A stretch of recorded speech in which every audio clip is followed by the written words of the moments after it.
পুকুর পাড়ে উদ্ধার আধার কার্ড ও চেক বই। চাঞ্চল্য জামুরিয়ার নন্দীগ্রামে বুধবার সকালে হঠাৎ ছড়িয়ে পড়ে তীব্র চাঞ্চল্য। স্থানীয় সূত্রে জানা গেছে, ভোরবেলা পুকুর পাড়ে হাঁটতে গিয়ে কয়েকজন বাসিন্দা দেখতে পান ছড়িয়ে ছিটিয়ে পড়ে রয়েছে বহু আধার কার্ড এবং একাধিক ব্যাংকের চেক বই। ঘটনাটি সামনে আসতেই এলাকা জুড়ে শুরু হয়েছে জোর চর্চা। উদ্ধার হওয়া নথিগুলির মধ্যে সাধারণ মানুষের গুরুত্বপূর্ণ পরিচয়পত্র ও ব্যাংক সংক্রান্ত কাগজপত্র থাকায় উদ্বেগ বাড়ে স্থানীয়দের মধ্যে। কিভাবে এত নথি একসঙ্গে ওই জায়গায় এলো, তা নিয়ে উঠছে একাধিক প্রশ্ন। স্থানীয় বাসিন্দাদের একাংশের দাবি, বিষয়টি অত্যন্ত রহস্যজনক এবং এর পেছনে বড় কোনো চক্র জড়িত থাকতে পারে।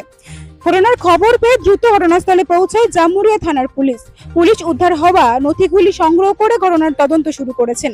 কারা এই নথিগুলি সেখানে ফেলে গেল এবং এর পিছনে কি উদ্দেশ্য ছিল তা খতিয়ে দেখা হচ্ছে। দেখুন, এই যে ১ নম্বর ওয়ার্ডে নন্ডি গ্রামে প্রাক্তন কাউন্সিলরের বাড়ির পেছনে যে এত আধার কার্ড পাওয়া যাচ্ছে, সেটাই কিন্তু প্রমাণিত করছে যে তৃণমূলের আমলে কি দুর্নীতি, কি উন্নয়ন, এই রূপের যে উন্নয়ন ওরা যাকে উন্নয়ন বলছিল সেটা হয়েছে। তারই প্রমাণ হচ্ছে এত ভুয়ো আধার কার্ড, ভোটার কার্ড আর অন্যান্য জিনিস পাওয়া যাচ্ছে।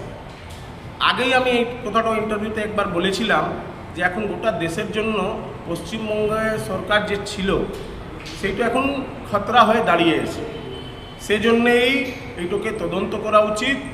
আর আমার মনে হচ্ছে যে রেশন দুর্নীতি বা কোনো অনুপ্রবেশকারী, সেটাও লিঙ্ক এখানে কিছু না কিছু একটি আছে, সেটা তদন্ত করা উচিত। তদন্ত করেই এটা জানা যাবে যে আসল বিষয়টা কী।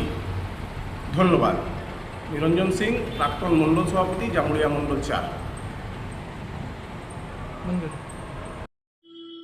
আমি ফার্স্ট আপনার মারফতে খবরটা পেলাম যে আমার বাড়ির পেছনে পুকুর পাড়ে দেখি ১০-১৫টা আধার কার্ড পাওয়া গেছে।